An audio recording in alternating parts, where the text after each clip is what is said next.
Apple resources private limited.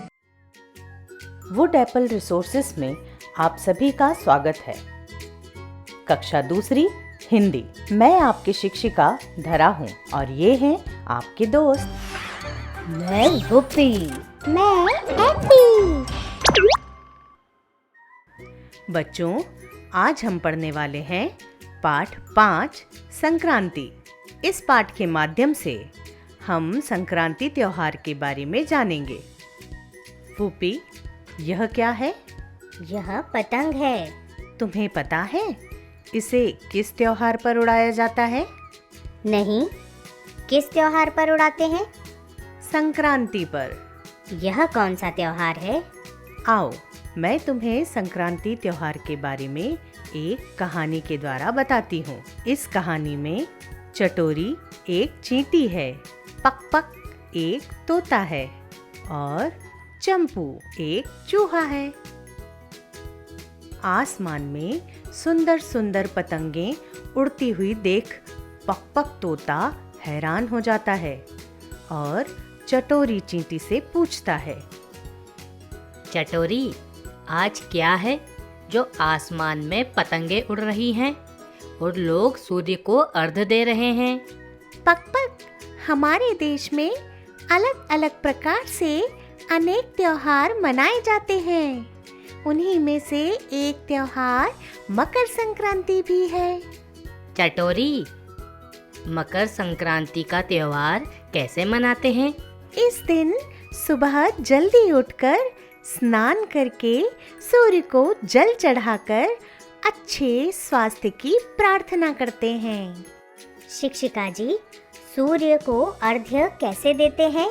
सूर्योदय होने पर नहाने के बाद तांबे के लोटे में शुद्ध जल भरकर सूर्य के सामने खड़े होकर सूर्य को जल देते हैं तथा जल देते समय सूर्य मंत्र का जाप करते हैं।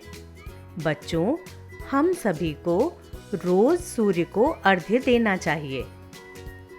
मकर संक्रांति के दिन तिल व गुड़ के लड्डू बनाते हैं और इस दिन पतंग उड़ाने का भी महत्व है। चटोरी चींटी और पक पक तोता बातें ही कर रहे होते हैं, तभी वहाँ उनका मित्र चंपू चूहा आता है और वह बताता है, हमने तो कल ही लोहड़ी का त्योहार मना लिया है। कल क्यों मनाया? मैं पंजाबी परिवार में रहता हूँ और इन्नू पंजाबी वे लोहड़ी किहा जांदा है और वे 13 जनवरी को ही यह त्योहार मनाते हैं। चंपू, तुम्हें तो पंजाबी भाषा भी आती है, तो बताओ वे लोग लोहड़ी कैसे मनाते हैं?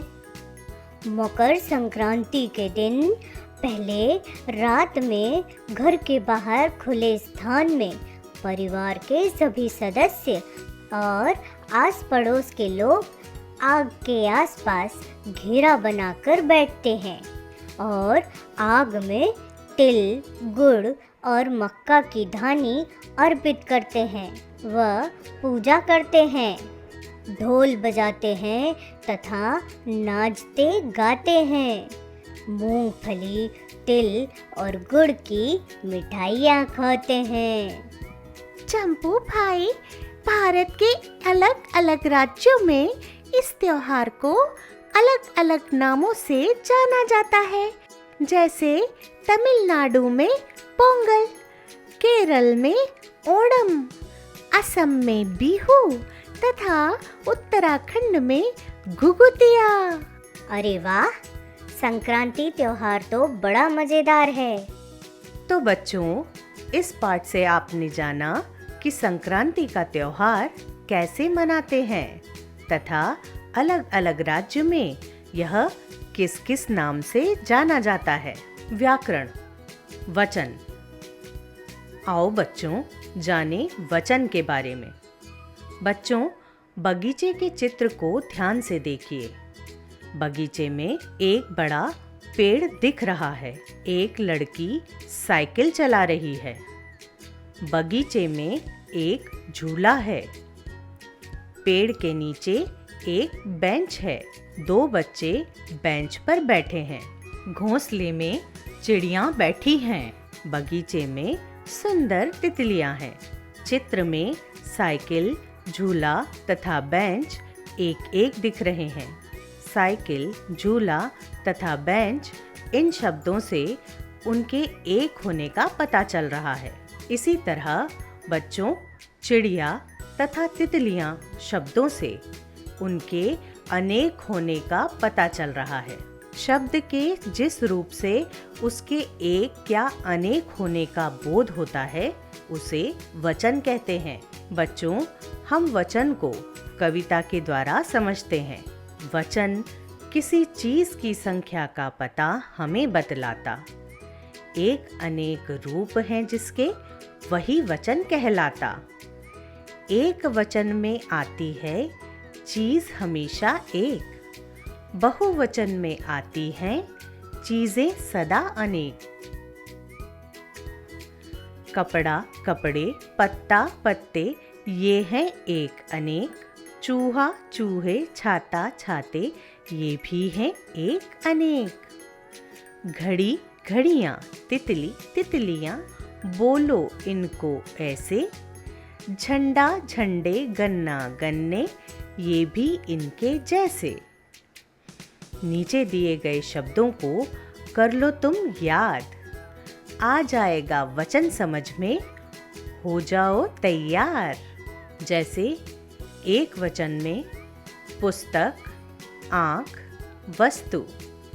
बहुवचन में पुस्तकें, आँखें, वस्तुएं।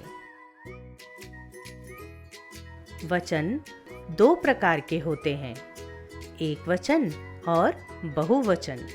एक वचन शब्द से एक व्यक्ति, प्राणी या वस्तु का बोध होता है, जैसे लड़का, गधा, कलम, पुस्तक, पंखा आदि।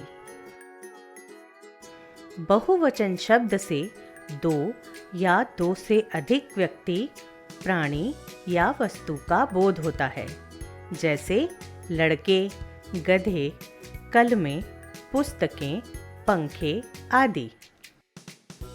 बच्चों, हमने जाना वचन तथा उसके प्रकार के बारे में। हम ऐसे ही मिलते रहेंगे। वुड एप्पल रिसोर्सेज से जुड़ने के लिए धन्यवाद।